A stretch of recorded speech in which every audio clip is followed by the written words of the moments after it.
1, 2, 3. The button has been pushed. Hello and welcome. What are you laughing at over there? Fucking looking at you, aren't I? You ruined it. YouTube hates us again. God damn it. For those of you that don't know, that might be a record. We're not allowed to swear on YouTube, and we always do it within the first 15 seconds. Fuck you, YouTube. What's going on, Shay? How you doing, buddy? Welcome back to the States. Dude, Mexico, only $17,000 worth of fraud. Fucking, that was so goddamn terrible. But everything else, amazing. I'm super glad to be back. Even happier because we had another session today. And for those of you that don't know, we are lucky enough to have some bands that come and visit us at the dungeon. They play 3 songs for us. As you can see, there's fucking good vibes everywhere. Go check it out. Go see it. We are so proud and happy to have our friends on Liver Down the River. What's going on, guys? Hi, thanks for having us. Oh, absolute pleasure. And for those of you that don't know, these guys have been a staple in our Colorado scene for, I want to say, fucking decade, if not longer. And when we kept asking people like, hey, who would be interested? Obviously, you guys jumped on it, and we're super appreciative. You guys do need to go check them out because you have a word that you guys use to describe yourselves as a band because there's so much texture and in the style and genre. It's not just straightforward bluegrass, right? What is that word that you guys like to call your style? Well, like most bands, we're pretentious. We made up our own genre, and we call it Funkadeligrass. So funk, bluegrass, and rock and roll. That is so fun to say. It's very fun to say. That's the best part. I want to turn it into a deli that sells grass-fed sandwiches. Yeah. Funky. Let's fucking go. But it was a lot of fun. This is the first time we popped a cannon and we didn't tell you guys. So yeah, sorry, Patty. I gave him a good scare. I saw that. But we always try to bring the vibes, and what we wanted to do is we wanted to share your guys' story as well as share some of your music. So if you guys haven't, go check us out on YouTube, check out the session, listen to the songs, learn a little bit about what they played, and now let's learn a little bit about the band. So we've been seeing you guys for a lot, but this kind of started back home in Durango, right? And this was more just like homies hanging out, right? Yes, homies hanging out. Me and Emily, we met in 2011 is when we started college together. The ladies always remember the dates. I'm not too good on the dates. But yeah, me and Emily started playing music together in 2011, and we had a band called Frisky Business that was unsustainable. So we branched off ourselves and started. All they played was Down cat songs. Yeah, that's a good band name, Frisky Business, I still think. It's up for grabs now. But yeah, we had to branch out, and because they wouldn't let us play psychedelic dark bluegrass, and so that's. But so what kind of got it there? Are you guys originally from Colorado? Durango is obviously a small town in the southwest part of this country, state in the country. So are you guys Colorado natives? How did the two of you first meet? Was it literally just, hey, I'm going to school in Durango? And what drew you there? Yeah, we're both from Colorado originally. I grew up in Fort Collins. Patty grew up in Denver. We met when I was biking home from orchestra one day, and I had my fiddle on my back, and Pat called out to me. He's like, "You have a fiddle. Have you heard of bluegrass music? Do you know what jamming is?" And I'm like, "No, what's jamming?" And I got lured over to the dark side. And this is the definition of mansplaining. Well, he was just discovering it too. We were just like bright-eyed and bushy-tailed young 18-year-olds. I didn't know what the hell it was either. Yeah, we were like, have you heard of this bluegrass genre? It's great. It's so much fun. Well, and so then how do we know that you came from orchestra? That wasn't a fiddle on your back. That was a violin, right? Yes. It was a viola. It was actually viola, you're right. Oh, shit. Well, and so then you guys met, you saw, obviously you guys played music before if you're playing an orchestra. And so you came from Denver. What was the scenes that you guys came into? And then what was the allure about dark psychedelic bluegrass? Sorry, that was like 3 questions. What's the allure of dark psychedelic bluegrass? It's sexy. It is though, but yeah, and also happy, light, sparkly bluegrass is also sexy. I don't know, it speaks to the soul, right? There's some weird connection to like emo kids, you know, like me and Emily were both emo kids. Yeah. And Okay. then we So hung that out was with a the lot of foundation? juggalos in high school. Nice. There's some through line here. I don't know what it fuck up, is. Shay. But there's some pipeline like emo to juggalo to Grateful Dead to bluegrass is some absurd pipeline that I'm observing. But I mean, it's actually not that crazy because we've talked about this on previous episodes for Shay and myself. Like, we came from like, our brothers were like heavy metal, right? And it was different. And then all of a sudden you like hear these strings instruments and it's like, it's still so fast and hard, right? It's now just amplified in a different way. And so it's cool, but even like when we started, it's hard to find that sound, right? So who are some of those tastes that first got you guys into it? Well, for me, my gateway drug was Yonder Mountain String Band. Yeah. Of course. Of course. Yeah, put that shit right Yes. in the veins. Hell yeah. Absolutely. It's the only poster I don't change every season is the Jeff Austin tribute show. Yeah, and I've always felt musically, because I did orchestra and classical music my whole life, but there was always like a wildness inside of me that rejected the very posh, controlled, like everyone plays the same kind of orchestra thing, and I always felt like I was a little too unpredictable to really harness my energy into that. So bluegrass it's very wild and free music, and I've always just been very attracted to that. It feeds the teenage angst, right? Yep. But it's just like it wasn't nearly as popular when we were growing up. And that's what's beautiful about it now is I feel like a lot more people are seeing these shows and exploring with music. And that's why we love the podcast is highlighting bands like you guys to show people like, hey, go check out your fucking local scene, right? Because there's lots of stuff that you miss. And what's beautiful is you start locally, right? So you guys came in Durango. When did the band start to form and when did you start picking up some of these other guys? I mean, these guys are all fairly new in the history of the band. We picked them up when we moved to the Front Range back in 2020. It was during COVID. We weren't playing any gigs. No one was doing anything. So we thought it was a great time to move from one part of the state to the other. So you jumped during COVID and you're like, fuck it. We don't have anything going on here anyways. Why not go? So then you get into Denver. The scene is different. We were all living it, right? It's like bubble shows, Facebook group streams, and whatever the fuck you could to try to get in front of people. So as this evolution, now you're coming a 2.0 or a 3.0 as a band, changing and exchanging members and sound, right? With all those different members, you have different foundations. And I'm sure as we talk to some of these guys like Jake, Dom, and Tom, like what they were into really starts playing into what becomes part of your guys' sound. Absolutely. So how do you guys structure some of that coming out of COVID, not having anywhere to fucking play? You can't meet people. You can't go face to face. So like, how did that evolve into finding some of these new members? By breaking all those rules. Yes. Excellent. And getting my vaccine gave me the confidence to break all those rules. But so then what were you doing, Patty? Like, tell us. Mic up. Mic up. Love you.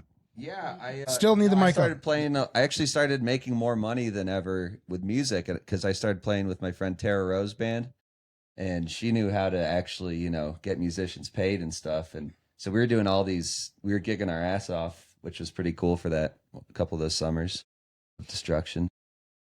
Yeah. What do you think that she was doing differently? She's very persuasive. She's a hard baller. She's a baddie. P Rose, if you're listening, shout it out. Well, no. But her and my other roommate Andy have been Andy Strauss have been like good influences in bad influences in some ways, but good influences in like valuing yourself as a musician. Those guys have no problem telling somebody that they need $500, $1,000 a man to play some fucking music. Well, and that's what's cool. Important in having these conversations is there's so many bands that don't feel comfortable doing that, right? And there's like no book, there's no course you can take.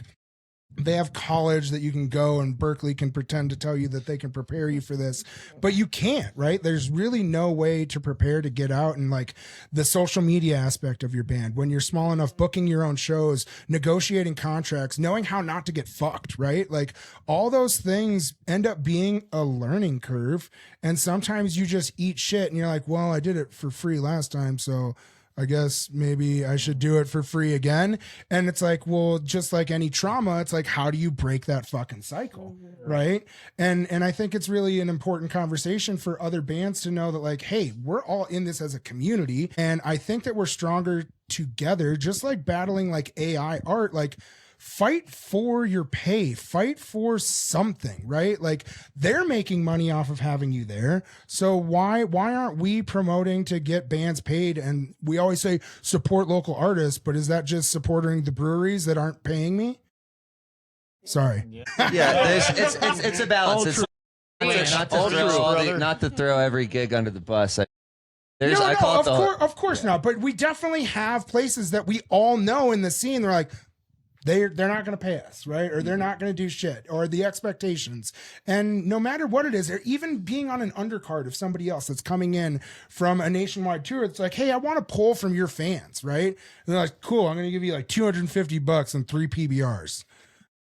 3 is a lot. That's 3 for 5 people each, says Tara Rose. But that's what's so hard is like, so you guys have been playing music for a while, and there's so many things that you have to fight as a band, right? Because you have to create the music, you have to evolve as band as you're picking up members, and then you have to start promoting it. You have to get paid. It is a struggle sometimes, right? And so how has that been for you guys, and what do you feel like your biggest growing moment, like you were talking about that, did that help prepare you to now say, all right, fuck it, no, we want to get paid, and now you're starting getting more gigs? I'm slightly more confident now, and we make hundreds of dollars, sometimes thousands. Sometimes we make thousands. Yeah, but you also put on a fucking festival, right? And people say like, oh, well, this and that. And it's like, no, there's so much work behind this. There's so much work behind the music scene, even booking bands. So then like, what makes you a masochist that goes, all right, fuck it, let's do a festival? Yes, that's just the opportunity that came up, and an opportunity like having a perfect piece of land like Tico Time. People who own it are willing to invest in it and throw money. Good. They're willing to pay musicians well, and let's talk about that. Sorry, that's just so overwhelming. No, of course. It's a lot, but like, how did that opportunity arise, Patty? Yeah. So how did that happen? So in Durango, there's a series of river takeouts where you can take rafts out, and after you start to leave town, once you pass what's called Dalabetta Park, which is by the Home Depot, there's no river takeout for 30 miles. And so you can float that when the water's right for 6 hours, 7 hours, 8 hours. It's like one of my favorite river floats, one of our favorite river floats in the world for sure. And anyway, so when I was working for a rafting company, Mountain Waters, we used to do that float a lot. And the first place you could take out was this dirt parking lot owned by some old guy. I forgot his name, but so that used to be our dirt parking lot where we'd take out and take our boats out. And then the guys at Tico Time bought it. They bought the property and started to develop it. And then they started, once they had it nice and developed into a bit of an RV park and adventure spot, they started charging us $10 to take out. And so we were like, fuck these guys. That's our dirt parking lot, motherfuckers. And so we started, I followed them on Facebook to see who they were and what they were about. And then they made a post saying that they wanted to have a bluegrass festival on the land and if anybody wanted to get involved. And so I called him. You asked the question. Sorry, this is a long fucking story. No, dude, it's a fucking podcast. That's what we do. This is exactly what we want. So I called him.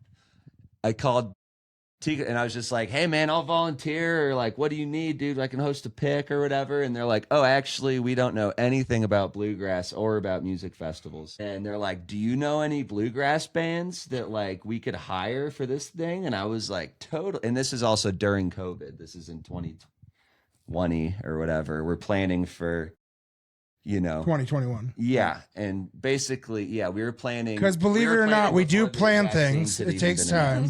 Yeah. Yeah, we did plan. and back then it was reinventing the wheel. It was, where are we going to put porta potties? If we camp this many people in this field over here, then we probably need this many porta potties. And, we broke it down to like, people need to be able to take a shit. They need to be able to sleep. They need to be able to dance. And they need to be able to eat. That was pretty much it.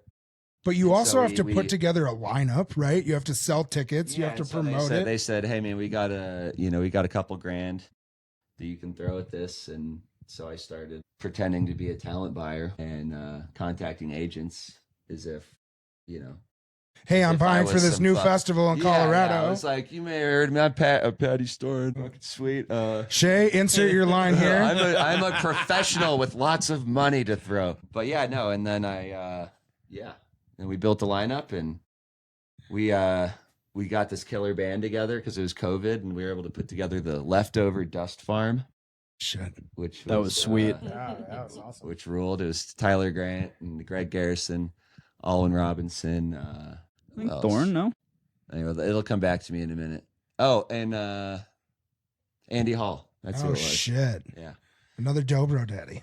Dobro daddy. Love It's a Dobro daddy. On the side. On the side. He's a stepdaddy. Well, yeah. Okay, That's so more popular on the internet these days. Yeah. he's going to get stuck taking out the laundry later. Oh, my Dobro got stuck in the washer. Okay, so you have this. Let's talk about the other three guys that are here in the room with us. Who has been with you guys the longest? Oh, we're about the same, right? About the same time. Yeah. Yeah, we both started about the same time. And how long ago was that, boys? Right around 2020, I think. So right around the first Tico times? Just before, because we played the first Tico time, and I think we were a band for maybe 6 months before, so we were like able to prepare. Okay, and so Jake plays bass and Dom is the drummer. What were you guys doing before you joined? So I was playing in a couple different local bands around Denver, and I still did. There was a point where I was playing like in 5 different bands at once, and You just wanted to Yeah. be drumming nonstop like Whiplash, just like kept going, right? essentially, yeah. What kind of Um, genres were you playing in? Mostly just funk. I played in a rock jam band for a while called Metaphonics. And that's where I learned how to jam for this band, But yeah, I mean, I've been playing my whole life. I've done jazz, I've done rock, I've done I've done a little bit of everything. So And- that allowed you to kind of tap into all these different genres when we're creating this melting pot in the band and all this different sound Yeah. that we have to create our own genre for, right? That Yeah. allows you to kind of stretch things out. But now between the two of you guys, you're the backbone of the band, right? Because you have to hold it down for the rest of them, especially when they're getting spacey and we're putting in the psychedelic into this, right? How is that for you guys to kind of hold that like watchtower to let these guys go out and come back but also like be able to stay in the pocket? I think that's kind of the fun part. Like, as a bass, this is like a very bass player thing to say, but like, I like making everyone else be able to do what they want. But what do you mean by that? Because for us as simpletons, like for me, if you watch me and I'm doing my stank face, I am doing it to the beat of the bassist, right? Because that is like, you are my driving force, right? But so for you, like, what does that mean as a musician for like a simpleton that doesn't understand what you're doing, right? Like, how do you let them do what they want? The real answer is just kind of keep it simple. You want to just create this base layer that whatever they do on top of it, they get to decide what that is. Like, they're not informed by what I'm doing necessarily. But you're also putting in funky bass lines too. So then how do you find your spot or your timing? Is that when Dom's kind of controlling the tempo and now you can kind of go off a little bit as a bassist? It's kind of hard to explain how you find those spots. Like, it comes from playing with the same people a lot. Like, you kind of know they're playing and where they're going to create space, and that's where you can kind of fit in your words, Yeah, and Jake is an excellent bass player, and he makes it so easy to just lock in with the play more or less the same sort of groove, make it cohesive, and yeah, and I've played with many bass players, and it's like having some sort of fusion between the drummer and the bassist is so important. Well, and I noticed a lot during your guys' session, the nonverbal communication, right?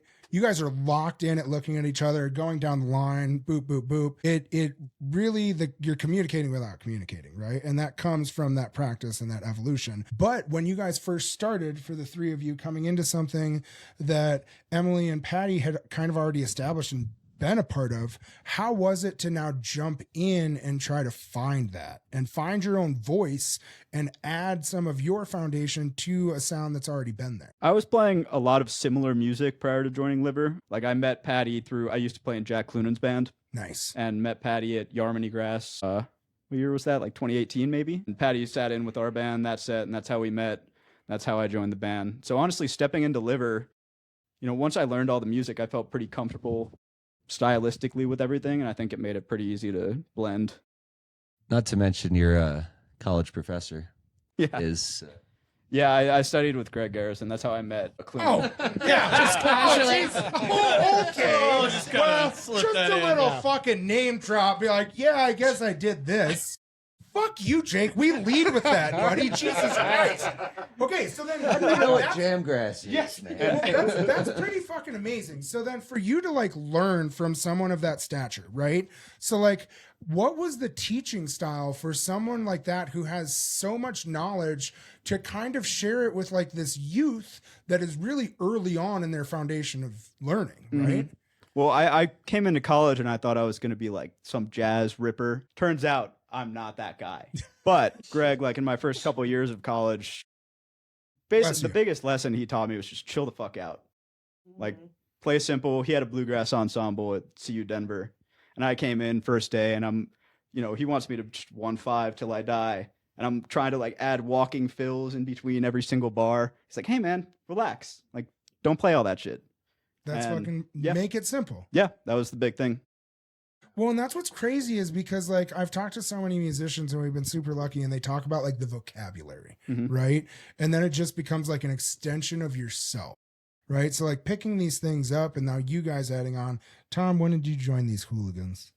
I joined Mic shortly up. after. Mic up. I'm going to kill you. Joined shortly after the first Tico time. I was hired by Patty to help lead the late night pick.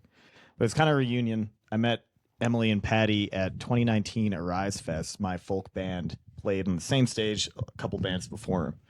And yeah, Emily was wearing these like elk antlers. Yes. And like with all this like moss on them and like had a 3D painted printer. face. It was like really heady. And I love their set. I was like, I think you guys played Cosmic Groover Boat, which did not get recorded until like last year. But I was like, man, these guys rock. I said hi to Emily. I was like, man, you guys are awesome. And the first thing Emily said to me was, I don't usually look like this. She's like, please don't judge me. And then, flash forward like 2 years. Yeah, I kind of had a reunion at Tico time with these guys, and my folk band opened up for Liver, and everyone kind of moved away, and Pioneer Mother, which was my folk band. And so that kind of dissolved, and these guys scooped me up, much to my surprise. That's awesome. Shay, now you can ask about this. What's with the fish? Cody's watching me. I'm just looking Yeah, like, wait, dude, all I he's want to been know is, I'm eyeing like, that what is this thing. fish? What What's do with you the think fish? is the deal with the fish? Well, I mean, you're Liver down the river, right? So you should have a mascot, and it's very clearly it's a sockeye salmon, right? You can't look at that beautiful mouth. Can't miss it. You'll notice it's got some signatures on it. So there are some faded signatures, and that's what I wanted to ask: is the lore of the salmon? Does he have a name? His name is Sammy. Naturally. Of Yeah, course. naturally. Duh. And he's been around the block. Sammy has been partying with us for over a decade, probably. It's been a while. He's been to all of the gigs. He's been signed by a bunch of people. People have made out with him. People have slow danced with him. He likes to get around. It's pretty gross. It's pretty gnarly. It's pretty. He is. I washed him I recently. kind of want to kiss it. So, like, Yeah. I get that. That Kiss vibe's it. there. Oh, it's a very kissable mouth. Will you kiss it right now? Of course he'll kiss it. Kiss it. He makes me kiss him. Yes. He makes me Kiss kiss it. him. That was way too This is a sensual. podcast That was first. really fucking. Well, it's tongue That in was there. really fucking weird. Now, okay, I am sorry, internet. We did not mean to do that. Okay, And I might, there's a This chance is I might definitely Who do you get think it's signed demonetized. by? So salmon should have signed the salmon, correct? Yes, They have. They Yes. have multiple. thrice. Thrice. Let's fucking go. Well, those boys know what's up. Who else have you gotten to sign that beautiful Sammy? Only salmon. Only salmon is signed. Only Sammy? members Exclusive. of Leftover Salmon. Dude, that is actually And it's beautiful. completely randomly that Well, way. no, and then it's it not should because we stay have like some that weird forever. fetish It should for. 1,000% stay like that forever. Okay, now let's double back because we want to talk about Tico Times. It's coming up soon, right? At the parking lot, right? So What used to be a dirt parking lot Yeah, is so- now a mecca of Yeah, dude, it's picking. insane. It And goes so bad. yeah, Yeah, well, he's got to be a good friend and go to an No engagement. new bachelor party. Congratulations, Bob, you son of a bitch. Fuck Bob. Fuck you, Bob. exactly. But so let's talk about it. What have been some of the evolutions of the festival, of some of the bands that you guys have had? Who are we expecting to see this year? What I love is it's still a small festival where it's about the picks. It's about going and learning before the shows. It's about community. It's about actually coming together. It's not like, oh, here, let's go to this huge fucking headlining festival. Everybody's playing at the same fucking time. We paid $350 to not see the bands we want to see. Fuck that noise, right? Like these intimate stuff is what we love. And that's why I wanted to have you guys on, not only to share your music, but because I love what you're doing in the community with this festival, I wanted to highlight it. So let's fucking go. Let's go. I did not ask him to plug this, by the way. So no, you don't have to, buddy. That's what we're here for. Right. That is literally what we're about. Yeah, the evolution of the lineup and the festival itself is kind of reflected in the. If you look at the posters over the years, you can tell that we've been able to organically through ticket sales, which we cap at 2,500 is a comfortable amount. But what did you start with? What was the first one? I think we had 1,500 people. Okay. It was about 2 weeks after the vaccine came out, which is pretty wild. People kind of pulled off their masks for the first time that weekend. A lot of us. It's kind of crazy. But so you haven't been oversaturating it by saying, oh, we have something successful. Let's fucking sell as many tickets as we can. Well, there's a comfortable amount of people that we can keep there, and there are other festivals there. There's one called Unison that they said that they packed in 4,000 people, but that's like I think that crowd is. I mean, bluegrass holes. We're pretty tough people. We can fucking camp, but like. I'm gonna sound like an idiot right now, but I mean this well. But it's kind of for the transformative EDM, new consciousness. They're not sleeping anyway. Those dudes, like exactly. you fucking no tents needed. Anyway. And neither are we. We don't sleep, but no, for sure. But they're having the sunrise set with the button pushers at 5:30. Yeah, no, I'm all 100%. Into the fucking. I'm all into EDM by all means. Believe me, it is a fucking great time, but. Yeah. You don't need to find sleeping arrangements because for 72 hours, they're just going to be gritting teeth and fucking raging. Hell yeah. But let's get back to Tico. Anyway, So the evolution, you slowly start increasing sales. You're getting bigger and bigger bands. But what I love is you're also helping more and more local bands on the undercard. Yeah, that's really important for me because I am one of those local bands on the undercard. And so I sympathize for them. And I'm like, we need to, it can be really hard to get, after me trying to get booked for every goddamn festival, get us booked, and failing. We play some festies, but you've definitely played it's festivals. hard. It's hard, man. So I like to give small bands, a chance and shit. And I try to get them paid at least well enough to make it worth their trip, I try to, I take pride in like giving people their first festy gig because in a small band, that's like the mecca, it's Festaroo. It's fucking electric apricot for all of us. Yes. And like, so to get to my cherry at Tico times. Let's fucking like go. Bridget Spinney band. I get, Rachel Melby had her first festy set. I think Tonewood. So. No. Billy Strings. Plus, it's a good way to get all of our friends to the late night campfire picks. Well, and that's what I want to talk about is because it's not just the lineups, right? It's the community we're building. And like you guys met at picks, right? And you build the community after hours playing with each other. And you can have these picks of 20 plus people. And I think that's what's special. And that's what's really important about Tico Times and why we wanted to plug it is make sure like be part of this community, right? We all live here. Colorado is a mecca of music and there are so many options. But I think a lot of people oversee some of these things. They're like, oh, well, that's not big enough or they don't have big enough names for me. It's like you aren't a fucking music fan then. Because if you're only watching and listening to the top of the genre, then I feel like you're missing out on 95% of the older I get, anytime I look at a festival lineup, I read the lineup from the bottom up. I immediately start at the bottom and work my way up.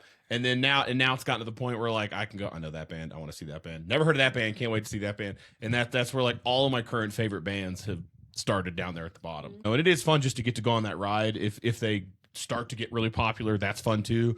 But if not, there's that like real personal connection where you're like, yeah, my favorite guys are going to be there. They are. I can't wait to go there. I love that. I love that shit. Yeah, like at least somewhere in the middle. I mean, so a lot of times when I'm looking at a festival poster, it's like the bands in the middle are the ones I'm most excited about. You know? Well, yeah. It's Well, and I really love going to these festivals and showing up for the early 12 o'clock show, right? That I've never fucking heard of. And then I walk away and I go, well, who the fuck was that? Right. And like, that's what's really special about these festival stuff. The other thing that I want to tell you that we don't have the time to talk about is social media and spreading the awareness. Right.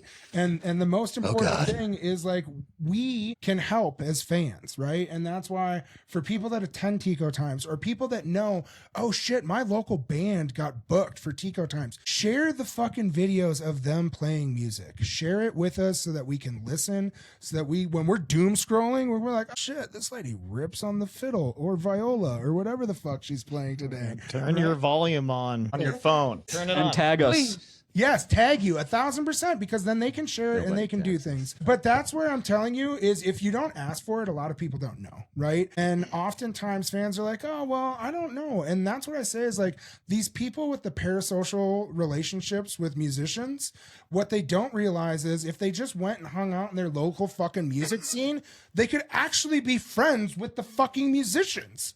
Right, and then especially we could drink your beer, especially in bluegrass and bluegrass related genres. That even whole the jam genre, scene, right? Yeah, jam scene, all of it stems from community. Before anyone got paid to play music, people are just hanging out. So we want to rage with you. Tell us about Tico Times. When is it? Are there still tickets available? Yes. What do we have left, Patty? Fucking here all you right. go.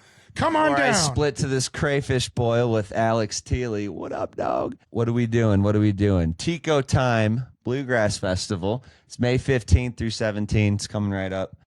Plenty of tickets left. Plenty of camping. Plenty of room to frolic. And Old Crow Medicine Show's headlining. They're currently touring with an insane band. Me and Emily got to see him at Red Rocks a couple of years ago. We sat right behind John Hickenlooper and Pat Fiddle. And it's fucking banjo. Fuck you, Pat Fiddle. That is Get the fuck out of my state. That All is right. the only band that you're Old Crow Medicine acceptable. Show, Yonder Mountain String Band, Keller and the Keels. We got Magoo playing Sunday. We got Pixie and the Party Grass, Big Richard, Liver, Tonewood, Charlie Stevens Band. We got. Yeah, there's a lot going on. Varsity Mountain Boys, most importantly. That's right. But yeah, It's the please only band, come Old hang Crow out is with the us. only band that you're actually allowed to yell wagon wheel at. Okay, it's the one that we won't kill you for. Are we going to be heinous about that at the fest? But tell them where they can see you. So, Liver Down the River, Instagram, Tico Times, Instagram. Tico Time, yeah. Check out our tour. We'll be playing every goddamn mountain town all summer. That's what we like to do. We like to drive and we like to rock. We like to climb and shit. So Let's fucking get people out at the show. Thank you guys for taking the time. We really appreciate it. Thank Go you. and listen to their session. Go follow them. We'll see you at Tico Times. And they're also playing all over the place this summer. If you guys want to hit up a show, hit us up. We're always going. Sweet. hell Thanks, yeah. guys.